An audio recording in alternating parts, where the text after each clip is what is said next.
Yesterday I shared with you the first part of the conversation between the angels and Moshe Rabbeinu. Let me tell you the second part.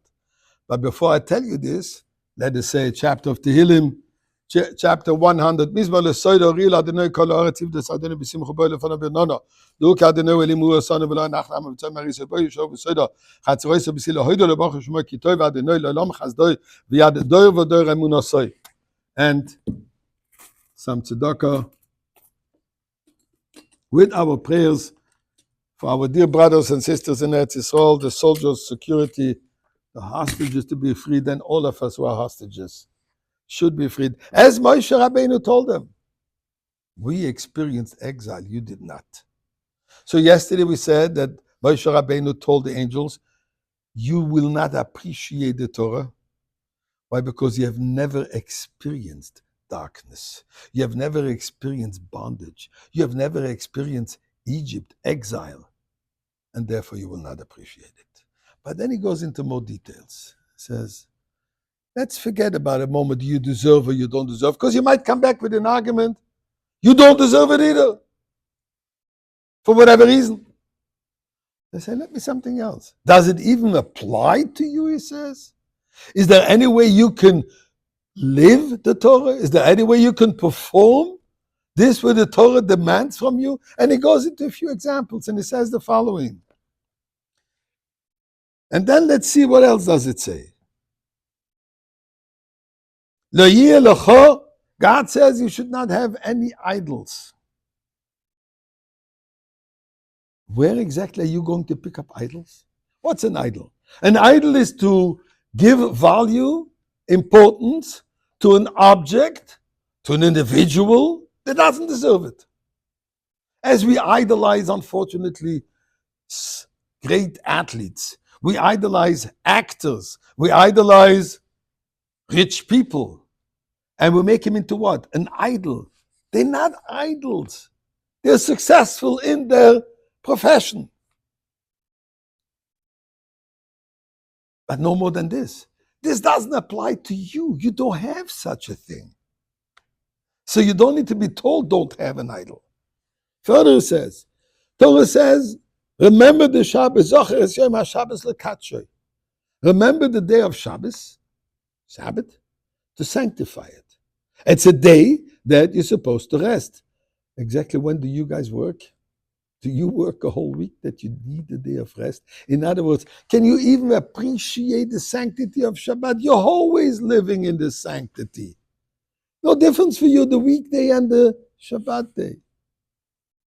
Further it says, okay, now we spoke about godly things. We spoke about holy things. Let me go down to Tachlis, so to say. Torah says, you should be honest. You should be in business. You should conduct business in the proper way. Maser matan yesh benechem. Do you conduct business with whom? Further it says, even the most basic concept of respecting parents says, Kabed es avicha v'esimecha. Honor your parents. You have parents? Do you have parents that you need to respect? How exactly are you going to perform the Torah? So here we see, and then it says, indeed, and it went on to a few more things. The interaction between man and man. It says, between man and God doesn't apply to you because you're always godly. Between man and man, are you killing anybody? Are you jealous of anybody? All these things don't apply to you. So Moshe Rabbeinu tells him two things. First, he tells him, you don't deserve it. You didn't earn it. And then he says, assuming you're going to get a freebie, you're going to get it as a gift, doesn't apply to you. You will not be able to live it. And the point that he's making, and then it says they agreed with him, they gave him gifts. Even the angel of death gave him a gift, how to protect in a moment of plagues. But the point that Moshe Rabbeinu says like this, You're missing the whole point of Torah.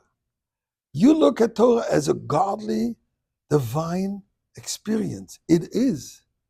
But the main aspect of Torah is how it's applied down here in a day-to-day life.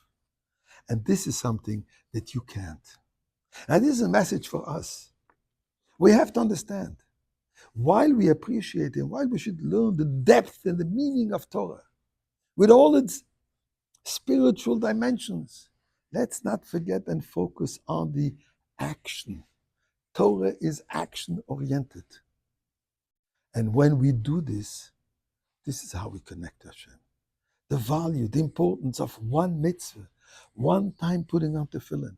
I'm not saying to the exclusion of the other days, but one time has tremendous value. And the angels agreed with them, and we received the Torah. And now, God, we're ready for the new dimension of Torah, the Torah of Mashiach.